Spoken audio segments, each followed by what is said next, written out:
That's what brings it back. I mean, I was about to say, oh my god, he got the infinite!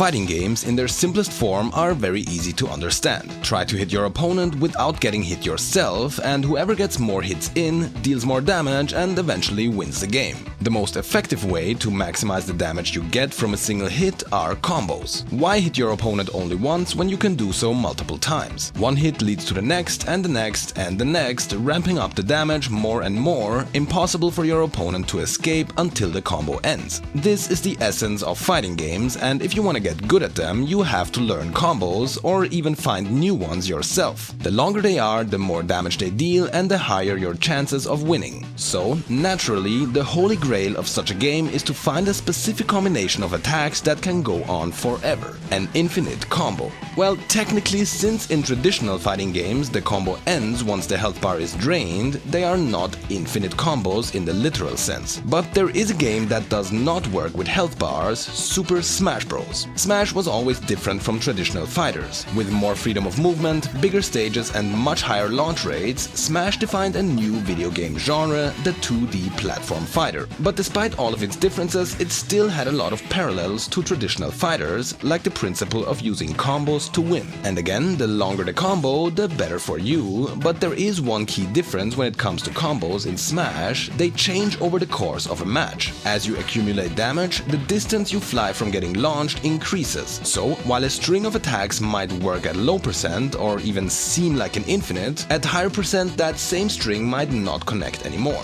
But of course, players always find a way.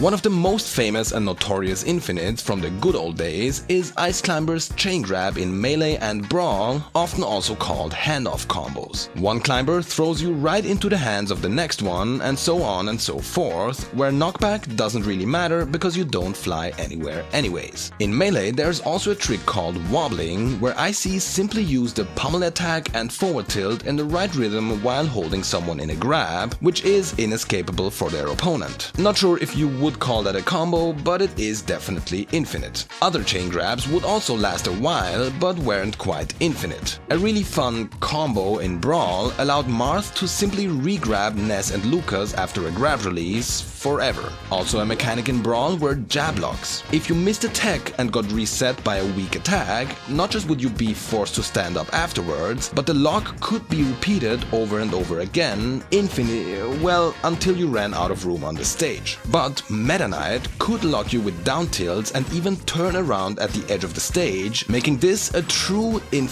well, only as long as the percent weren't too high, but enough to take a stock. Smash 4 introduced custom moves, giving every character 3 additional custom specials to choose from. Some of these also allowed for infinite combos, although most of the time custom moves were not allowed in tournaments. Footstool combos became a thing around that time as well, and while they often didn't last forever, they could go on for pretty long. From a game developer's standpoint, infinite combos are usually seen as a sign of bad game design. While combos themselves have the purpose of making a game more fun and skillful, if they become too long or repetitive, it can negatively impact the gameplay experience, especially for the one getting comboed. So game devs always try to strike a balance between giving you enough tools for fun and exciting combos while not going overboard so that infinite combos become a thing. That is especially true for Smash games. Over the years and many new iterations of Smash, Sakurai and his team removed more and more tools that led to infinite combos in the past. Back in the days when a game was out, it was done. No patches, no changes, and that was true for all fighting games. So the only thing developers could do was look at their previous game, see what they overlooked or didn't like, and change it for the next one. In Melee, since the EU release was a few months after the NA and Japan release, they actually used that time to still make balance changes to the game, resulting in there being 2 slightly different versions of the game out at the same time. Regular balance patches only became a thing in 2014 with the release of Smash 4, and even those quickly stopped after all DLC characters were released. Same thing for their newest title, Smash Ultimate. The most obvious offenders, chain grabs, were made impossible with the release of Smash 4. In that game and Smash Ultimate, after throwing or grab releasing someone, they would become grab invincible for 1 second, indicated by a yellow flashing. Jab locks also got nerfed and could only be done for a maximum of 3 times in Smash 4 before transitioning to a regular jab again. In Smash Ultimate, jab locks got nerfed again to only 2 jabs, and even after you lock your opponent, they could still choose their escape option. Also starting in Ultimate, footstools could now be teched on the ground, never allowing you to get any true resets after an aerial footstool. So after all these changes and fixes, which infinite combos are actually still in the game? There are a few obvious ones. In doubles, there are lots of team combinations that have infinite combos during a 2 versus 1 situation. Double Ness can bounce their opponent back and forth forever using Psy Magnet, because that move still has low knockback even at high percent. Ryu's focus attack allows for a few different combos to loop infinitely, since the stun doesn't launch opponents. And one of the most stylish infinites is this grab loop with Bowser and Falco. Despite team attack being active, Bowser's command grab pulls his opponent into Falco's laser, interrupting the grab. Weirdly, this grab doesn't trigger grab invincibility, allowing Bowser to instantly re-grab his victim, repeating the loop over and over again. In a competitive 1 versus 1 setting though, there are many combos that seem like infinites at first, but taking a closer look at them reveals them to be just pretty long combos, or semi-infinites. Link's Remote Bomb is an amazing tool for comboing. By Z-dropping it, he can combo out of and into the first hit of back air or forward air repeatedly, but it won't work if the percent are too low. Another one, the Footstool Z-drop loop, does work at low percent, but not against all characters, and also often not quite at 0%. But even if it would work at any percent against all characters, it has one big issue preventing it from being a true infinite: the bomb's timer. After around 30 seconds of being pulled, the remote bomb will detonate by itself, and there is nothing you can do to prevent that. Isabelle has the probably simplest semi-infinite in the game: jab loops, or as we like to call them, gummy loops. Repeatedly jabbing an opponent usually pushes Isabelle and her opponent apart, even on a ledge. But if Isabelle walks forward between her jabs for just a tiny moment, she can continue jabbing her opponent. At low percent, she might only have a single frame to walk before she has to attack again, but the higher the percent become, the more time she gets in between her jabs. Unfortunately for her, at too much damage, far into kill percent, her opponent will start getting launched. But even if they wouldn't, there is a sneaky little mechanic in Ultimate that allows opponents to escape potentially infinite combos like that. It seems that the dev team really didn't want you to get stuck somewhere forever. If a grounded character gets hit 20 times in a row without the ability to escape, the game allows them to SDI upwards. SDI stands for Smash Directional Influence and allows you to move your character a tiny bit during hit lag by inputting a direction in that same moment. Isabelle's regular jabs can only be SDI'd very slightly to the left or right, but as soon as she hits that 20th jab, it becomes possible to SDI the following jabs upwards just enough for the character to fall out. Getting pushed apart while jabbing is the main reason why rapid jabs can't simply be held forever. That is even true for Luma, but there is a very precise trick that lets Luma stay in place while rapid jabbing an opponent, seemingly forever. Positioned right beside a ledge, high enough so that a rapid jab will still hit an opponent standing there, start a rapid jab with Luma facing away from the stage. This has to be done after calling Luma back, or else she will start falling during the attack. Luma's jab tries moving her opponent forward, but because of the ledge they simply stay in place, and the game will again want to push the two characters apart, but instead of moving them into opposite directions, it simply tries pushing Luma backwards even though her opponent is also behind her. The stage's wall doesn't allow Luma to move any further back, so they are both stuck in place while Luma racks up more and more percent with her jab. Surprisingly, this actually works and is impossible for her opponent to escape at first. But once again, after 20 hits, upwards SDI comes into play, allowing the comboed character to escape. Another combo only makes use of jab 1 and 2. With Luma untethered and positioned behind Rosalina, after hitting the first 2 jabs, Rosalina has enough time to turn around and jab her opponent once without Luma doing so as well. This works because only Luma has the hit lag from the previous attack, making her take longer to finish, unable to perform another jab. After the hit, Rosalina turns back around and makes Luma start over. The timing here is extremely strict and it doesn't work at low percent, but it can go on for a long time until the percent get too high and the jabs start launching the victim. ICs do and always have done everything together, but whenever they join a new Smash title, players quickly found ways to desync them so that one climber does one attack while the other does another. Naturally, this can lead to a ton of crazy tricks and combos, a lot of which can start at 0% and end with their opponent losing a stock. And while combos like these are pretty cool, they are not infinites, but some do come close. If ICs desync in the right position and are able to hit their opponent with just one jab, the other can dash forward and footstool them right after. She then air dodges down while the first one jabs again into another footstool, into another jab, slowly but surely racking up damage. Now, this only works on a few characters that have a low enough footstool animation, but even so, there is another problem with this combo. Ice climbers have to move forward ever so slightly to make it work. You will reach a ledge at some point, forcefully ending the combo. There is another similar Ice Climbers combo that only works on 4 characters and also makes use of footstooling. Against Game & Watch, Kirby and Daisy it's really hard to do, but against Jigglypuff it's very doable. After desyncing again, hit up tilt with one climber, jump up with the second and again footstool the opponent at the very end of the up tilt before they even get launched. Quickly air dodge down, repeat the up tilt and so on and so forth. Most characters fall too fast after the footstool and can simply tag on the ground before the next up tilt comes out, but floaty ones can't. And even though ICs do move backwards slightly while doing this, it is possible to turn the combo around if the ledge comes too close. Despite being really simple and only working on 4 characters, this combo might actually be a true infinite if it wasn't for one weird little mechanic. It seems that at really high percent, the fall speed after getting footstooled starts to increase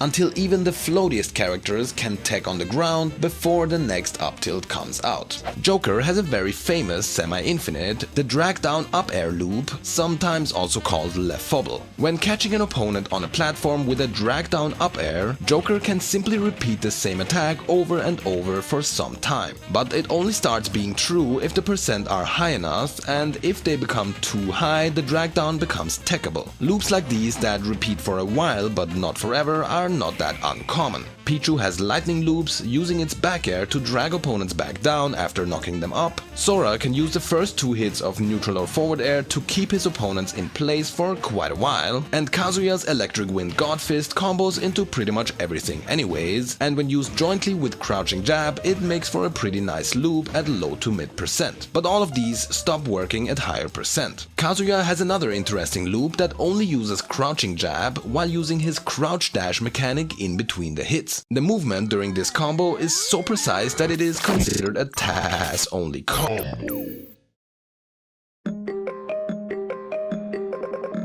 TAS originally stands for Tool Assisted Speedrun, but in the context of non-speedrun situations, it can also mean Tool Assisted Superplay. For Smash combos, it means that they were executed either not by humans or by humans that had assistance from tools. In this video by Gimmer's Lab, he used the one-frame option of training mode to advance the game frame by frame instead of at real time. But even if this combo would be humanly possible, at some point Kazuya runs out of space on the stage. An electric could help him turn around, a wall might also do the trick, but still, once the damage is too high, both electric and the crouching jab will launch his opponent too far to continue the combo. There is a TAS combo that doesn't have this problem though, Steve's down tilt loop. If Steve uses down tilt while standing on a block and the block breaks apart, his down tilt will get cancelled and he can act immediately. After a block breaks, Steve can't instantly build another one in that same position, but if he stands at the very edge of it, he can build another one next to it and move over before falling. Then Steve has to mine the block for just a bit while repositioning himself, start the next down tilt before the previous one runs out, and build another block. If he keeps repeating this over and over again, his opponent will not be able to escape. Even STI doesn't work against this attack. Because the inputs of building, moving, mining and attacking with the exact right timing are so precise, this is considered to be impossible for humans to do for more than just a few hits. But even if theoretically possible and even though it works at any percent, there's one last detail that prevents it from being a true infinite combo. While building, Steve slowly runs out of material until the combo inevitably stops. But task combos can get way more ridiculous. In this clip, Peach cancels her jump with a float while Z-dropping and Z-catching a turnip over and over again, constantly hitting her opponent with it. It only works with a stitch face or dot eye, the two strongest turnips, because stronger turnips apply more hit lag, freezing the opponent in place until the next hit comes out. This combo racks up immense damage really quick, but needs inhuman speed and precision to work. And while it looks like an infinite at first, the turnip, like most other character items, actually has a lifespan that slowly runs out each time Peach releases it for a tiny moment, until it finally despawns, sending her victim off into oblivion.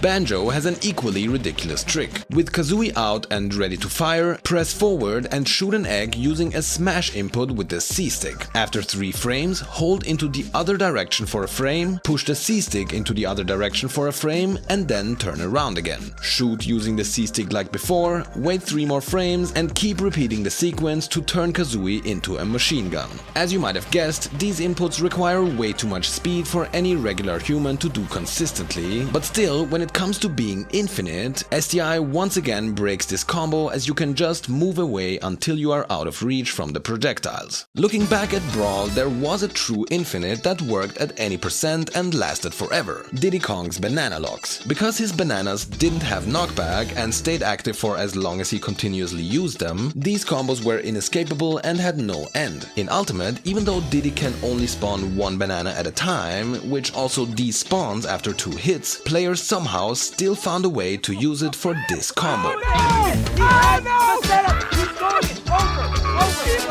he gonna stop? He's gonna do it. He's done. He's done. That's it. I have faith. That's it. Catch an opponent on a platform with a banana pool. As they trip and the banana bounces up, jump, catch and re-throw the banana downwards. Since the banana despawns with that hit, you can now drop through the platform and instantly spawn the next one to complete the loop. No SDI, no timer, no material needed. Finally, we found a 100% true infinite combo in Smash Ultimate, is what I would say if it hadn't been patched out in version 8.0.0. Since then, Diddy has to wait longer before being able to pull another banana, making this infinite combo impossible. Kazuya got a similar treatment. Against Inkling and a few others, he can combo a footstool into the side special crumple. Next, he would footstool the crumpled character again and repeat the process forever, but the patch for version 13.0.0 made it impossible to footstool crumpled characters, effectively removing his infinite. The never-ending search for infinite combos in Smash has undoubtedly become harder and harder over time. Ramping knockback, game mechanics like SDI, timers or limited material, and even patches directly targeting specific combos made them almost impossible, but only almost. And with that, we return to a character that already made an appearance earlier in the video.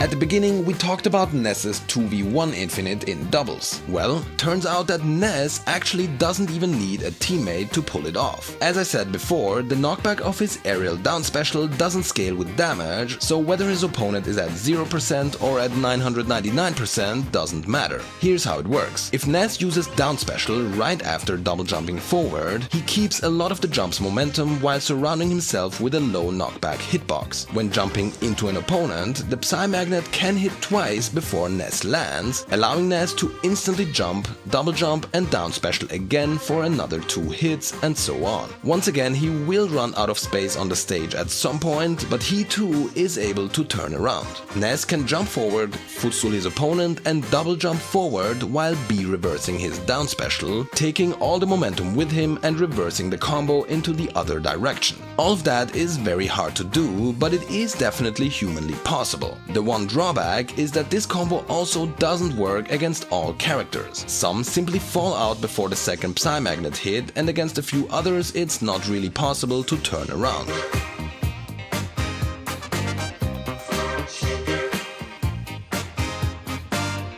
Kazuya, Incineroar, Charizard and Ganondorf are special cases where Ness has to hit Psymagnet 3 times after turning around in order to continue. But aside from these details, this sequence, when executed correctly, is a true infinite combo.